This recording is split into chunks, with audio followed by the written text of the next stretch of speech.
In this lesson, we'll take a look at using the viscosity attributes that are available in a flip fluid simulation. So I'm starting the scene just in a completely fresh blank Houdini scene. And I'm going to give myself a ground plane, so I'm going to come over to the Rigid Bodies tab, Control-click the ground plane. Nothing special there. Move it down just a little bit. And I'm going to go ahead and create a box object. Okay, nothing too special there. I'm going to go ahead and turn that box object into a fluid emitter by going to the Particle Fluid shelf and clicking on Emit Particle Fluid from Object. Now it asks me to select a box to add the fluid to, and I don't really have one, so I'm just going to hit Enter. That will create a brand new one. I'll rewind and click play, and we have a pretty standard behavior, a pretty normal setup here. Fluid hits the ground and it splashes around in all directions. Now it's a very thin fluid. It's actually based off of water, so it's like dropping water. But what if we wanted to work with something a little bit thicker? Something like honey, or maybe something like cake icing, in fact. Well, to do that, we need to use something called viscosity and the viscosity properties. Now, the viscosity properties you may have seen as we've been digging around inside of this Autodop network. I'm going to tap L, lay out my network. We can come down to the flip solver, and we can notice that under volume motion, which we've been here once before, there is a viscosity tab, and you can enable viscosity here. But simply doing it here does not enable true viscosity. In fact, it doesn't even have any effect on your simulation whatsoever. There's actually about 3 or 4 different places that you have to enable viscosity. You have to add attributes to particular particles, and it's kind of a complicated procedure, unless you start by using the shelf tools. So I'm going to go ahead and disable this so it's back to normal just like it was before we started. I'll make sure that I have nothing selected by grabbing my selection tool and just clicking off in the space.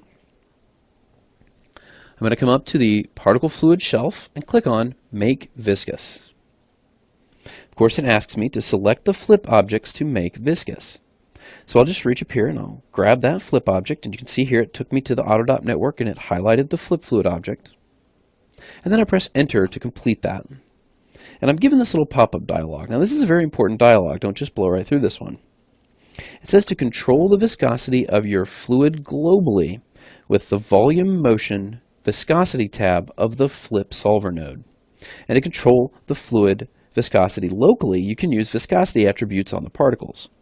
Now, this second step is a little more advanced and will be covered in a later course.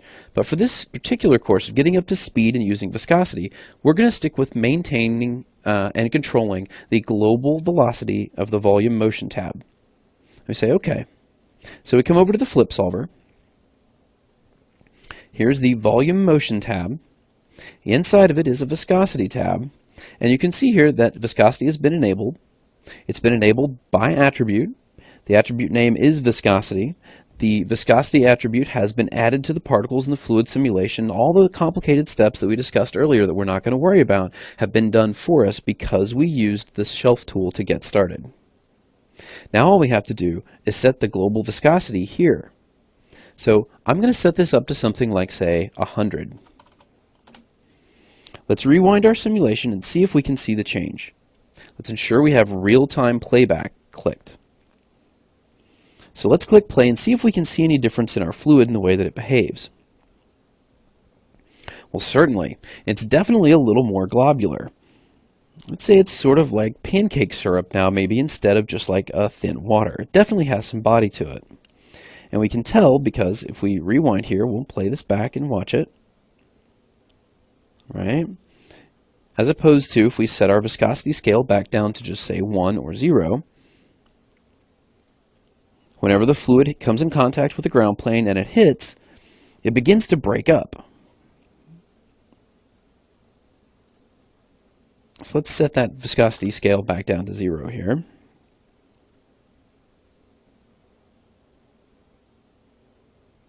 There we go. Now we're starting to behave more like a regular water.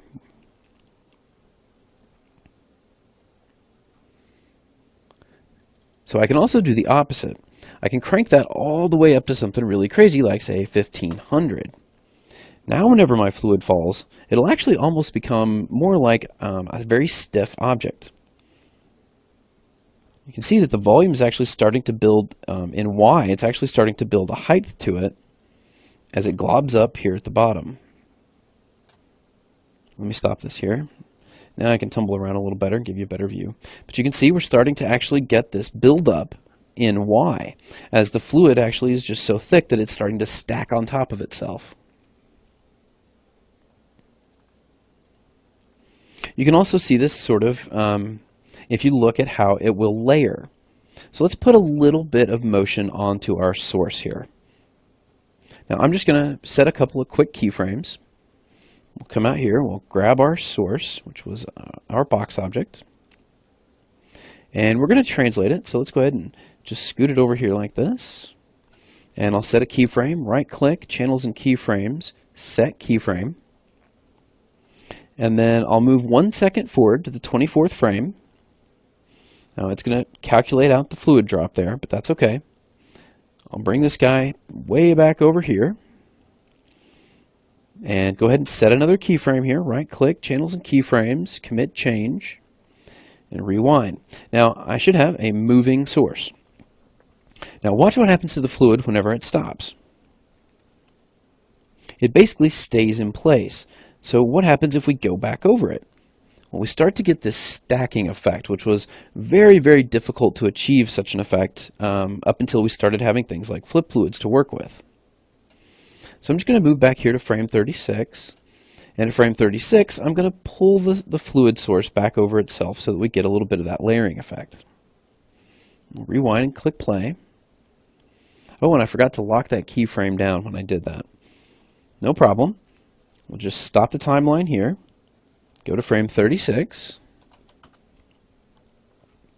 go ahead and move our box so that it starts to stack up a little bit here. And now I want to commit the change, so right click, channels and keyframes, commit change. Now we've locked that keyframe down, we should be able to see a little bit of that stacking start to occur here. So imagine if you were laying down really thick pudding, for instance, or cake icing or something like that. You'll actually begin to see these fluids start to stack on each other. We can even add more to our viscosity property. Jump back into our Autodop network. And we can make this some really crazy value because we can always turn it back down. In fact, I've actually found that the viscosity property is one of the properties that doesn't really follow real-world parameters in every single scenario. Sometimes you just have to put in some kind of crazy values to get the looks that you want. Also, keep in mind that the resolution of your fluid simulation will also make a difference on how this sort of stacking and coiling works.